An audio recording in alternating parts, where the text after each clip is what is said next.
After I did my skincare, I started my makeup by using a little bit of the Instant Concealer by MCO Beauty. My eye bag's looking pretty crazy because I had night shift last night, so they were in some desperate need of attention.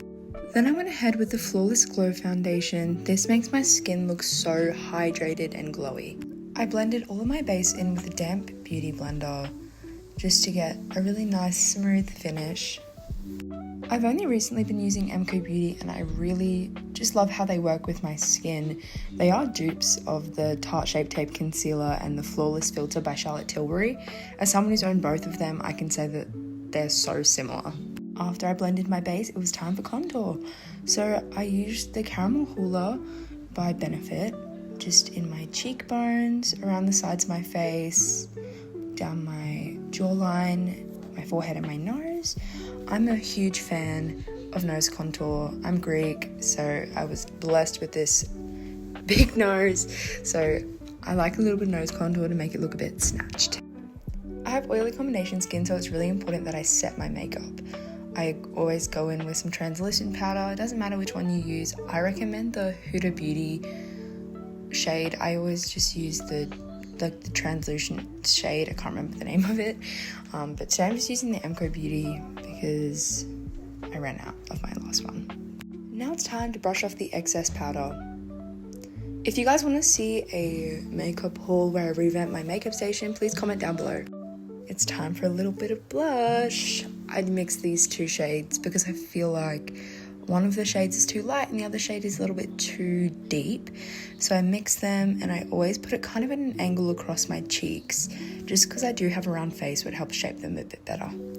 I also go in with some highlighter. This is the shade Cookie by Benefit.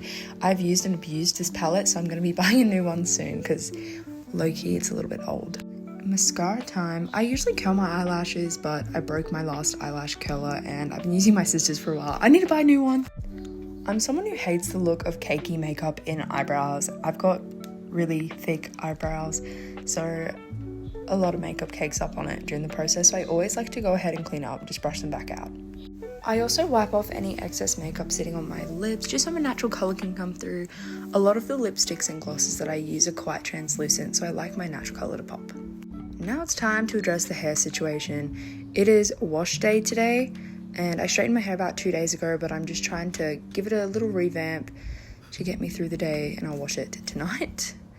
So because it was straightened the other day, I'm not sectioning it properly. I'm just kind of running over it a little bit. This is Lazy Hair 101. If you guys want to see my in-depth hair routine, please comment down below and I'll make a video on it for you guys. I have the GHD Original Hair Iron. I got this for my Christmas present from my parents and I literally use it so often. My hair's probably fried low-key, but I always try to do hair masks and put hair oils in to keep it healthy.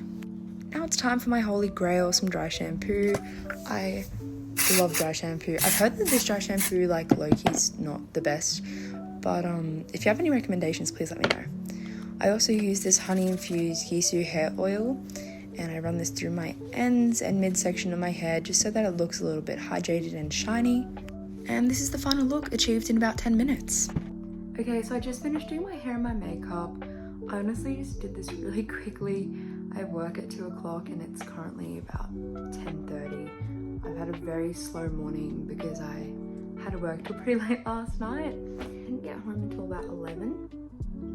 So you best believe as soon as I got home, I went for a shower, did my night routine and crashed.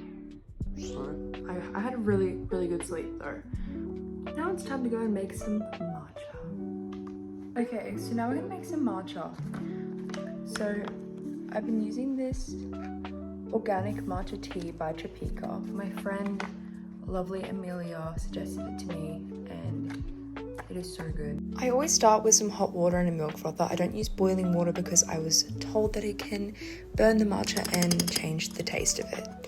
I use about a heaped teaspoon for 1 serving size. I've only just started making my own matchas at home and for what they are, I think it's pretty good. I'm gonna buy some of the proper utensils soon. Okay, so now that I've got my cup of ice, I'm just just gonna take some oat milk. This is one of my favorite oat milks. There's another one by, I think the brand's Oatly. I could be wrong. Anyway, so I just take my oat milk and I pour it into my cup.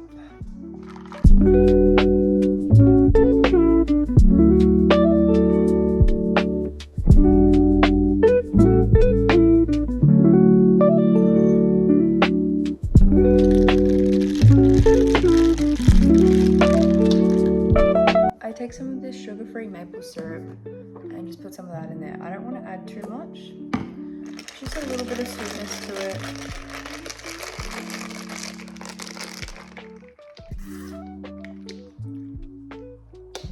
That is so good.